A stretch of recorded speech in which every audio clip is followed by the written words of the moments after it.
Mojek Chareev, member of the Artists' Union, member of the Union of Cinematographers, artist Mojek Chareev was born in 1944.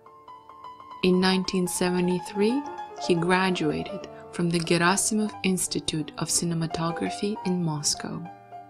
Chareev is considered as one of the founders of Turkmen animation. Currently, Mojek Chareev is living and working in Ashgabat.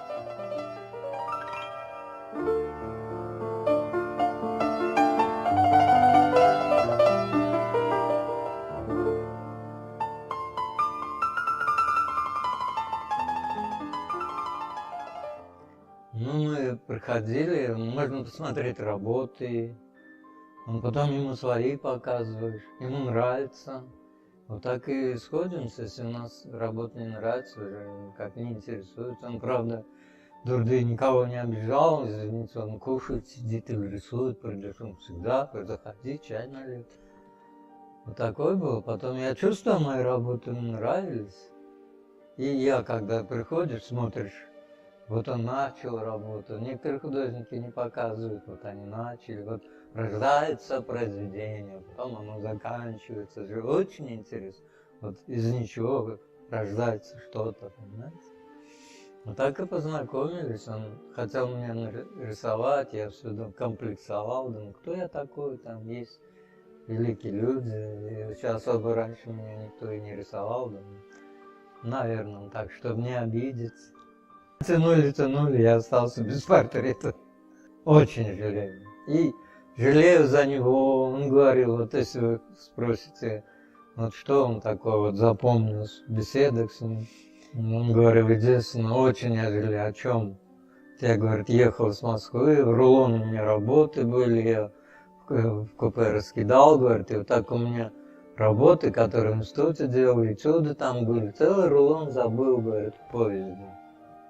Представь себе, лет 5 все это собирать, и самый лучший, вот это оставить позже. Из-за него как-то и до сих пор жалко. Были бы эти работы. Как бы здорово было. Ну, вот у него, и если я, когда смотрю на работы, я не знаю, я немножко телепат или психолог, я не знаю, мне всегда вот какая-то есть в этой работе энергия или нет. Я всегда вот это чувствую. Даже вот в Москве я иду вот по манежу, может быть, там же столько работ, все надо рассмотреть. Я катаю, некоторые работы притягивают. И идешь в эти работы смотришь. Вот это и есть удовлетворенная работа. Притягивает. Но мне вот так же приятно было, когда про мои работы так сказали. Она в темноте была, и пошли эту работу, взяли, говорят, вот это нам нравится. Как вы ее в темноте разглядели? Это у меня есть подозрение, что я телепат, и вот это вот, может, как-то передается через эти работы. Сейчас у меня 75 лет, да, и какую-то радость все равно вспоминаешь. Они ушли, жалко, конечно, но думаю, ну сам тоже пойдешь скоро туда. Но мы такую жизнь прожили, что я думаю, и я не буду жить. Я сочинил такое двустишие. Значит, никто же вечно не живет, когда настанет мой черед, лишь об одном жалеть я буду, что не истратил всю любовь. И эта любовь и меня, Дурды, его ко мне, передается в его детях. Вот. И вы меня любите, я вас люблю, и художники, лучше жить в любви, чем в ненависти. Так что я думаю, мы прекрасно жизнь прожили, и особо жалеть не надо. У него картины живут до сих пор. Сколько у них картин? Он так работает. Ну вот примерно, я говорю, вот у меня какие-то вопросы по искусству. Конечно, о любви. Картинам, к искусству. Ну спроси только что-то, он тебе начнет рассказывать. У него тоже там болит, видно. Про импрессионизм, что-то. Я говорю, Дурды, я был в Голландии, я там видел «Ночной дозор» Рембрандта. какая-то совсем другая работа, вся какая-то синяя, как на Арбате, вот это вот. Вообще не уровень. Ну, он говорит, ну это же заказная работа. Он ее так и сделал. Чем больше туда напихаешь персонажей, тем больше денег получишь. А те работы, которые у него музейные, там совсем другое, это же чувствуется. Я говорю, оттуда нету ауры, вот это я ощущаю, хотел ауру поймать, нету. Ну, похвалили эту работу, знаменательная, хорошая работа. Конечно, он мастер. И в каждой работе я вот как пытаюсь вот до сути дойти, да, вот. И вот иногда вот суть раскрывается. Вот, у кого можно спросить? У старшего товарища. Он очень много мог ответить на вопрос. У него ответов было больше, чем у нас вопросов. Поэтому как в библиотеку ходишь, как человек, который что-то создает, тянет туда. Ну, не приглашал, ну, как правильно Алис сказал. Придешь, для тебя всегда дверь открыта, и чувствуешь отношение его, что ты его друг, все такое. Ну, конечно, у него, кроме меня, очень много было друзей. И его уважали, потому что он сделал памятник всей интеллигенции туркменской. Он же вот эти портреты всех наших и писателей, и поэтов, он всех успел как-то нарисовать. Там Нарлиев есть, там другие поэты есть.